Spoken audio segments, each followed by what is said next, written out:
भारत और पाकिस्तान के बीच बीते दिनों हुए सैन्य संघर्ष में दुनिया ने भारत के रक्षा उत्पादों की ताकत देखी।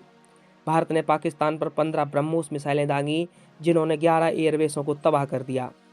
सुपरसोनिक क्रूज मिसाइलें ब्रह्मोस के इस तबाही भरे कारनामे ने दुनिया को दिखा दिया कि भारत अब विदेशी रक्षा उत्पादों पर निर्भर नहीं है, बल्कि वह देश में बने हथियारों से भी दुश्मन को पीछे हटाने पर मजबूर कर सकता है। ब्रह्मोस मिसाइलें दुनिया की सबसे तेज सुपरसोनिक क्रूज मिसाइलों में से एक हैं। इसके साथ ही इसका निशाना भी एकदम सटीक है। दावा किया जाता है कि ब्रह्मोस अपने निर्धारित लक्ष्य के 1 मीटर के घेरे में जाकर हिट करती है, जो इसे अचूक बनाता है। ब्रह्मोस की सफलता के बाद दुनिया के कई देशों में इस मिसाइल को खरीदने की डिमांड आने लगी है। खास बात यह है कि कई मुस्लिम देशों ने भी ब्रह्मोस में अपनी रुचि दिखाई है। ऐसे में आइए जानते हैं कि भारत ब्रह्मोस मिसाइलों को वह किसी देश को बेच सकता है या नहीं।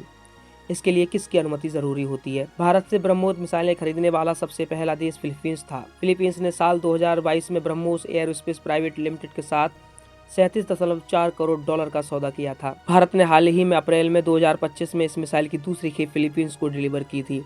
इसके बाद भारत और वियतनाम के बीच भी ब्रह्मोस मिसाइलों को लेकर डील हुई थी। ब्रह्मोस मिसाइलों की ताकत देखने के बाद दुनिया के कई देशों में ब्रह्मोस को लेकर डिमांड आ रही है। इसमें कई मुस्लिम देश भी शामिल हैं। भारत और इंडोनेशिया के बीच बातचीत चल रही है और जल्द ही ब्रह्मोस मिसाइलों को लेकर डील फाइनल भी हो सकती है। इसके अलावा वियतनाम भी अपने सेना और नौसेना के लिए ब्रह्मोस मिसाइलें खरीदने की योजना बना रहा है और इन देशों के अलावा Thailand, Singapore, Brunei, Brazil, Chile, Argentina, Venezuela, मिस्र, सऊदी अरब, संयुक्त अरब अमीरात, कतर और ओमान जैसे देशों ने भी इसमें रुचि दिखाई है। ब्रह्मोस मिसाइलें भारत और रूस का जॉइंट वेंचर हैं।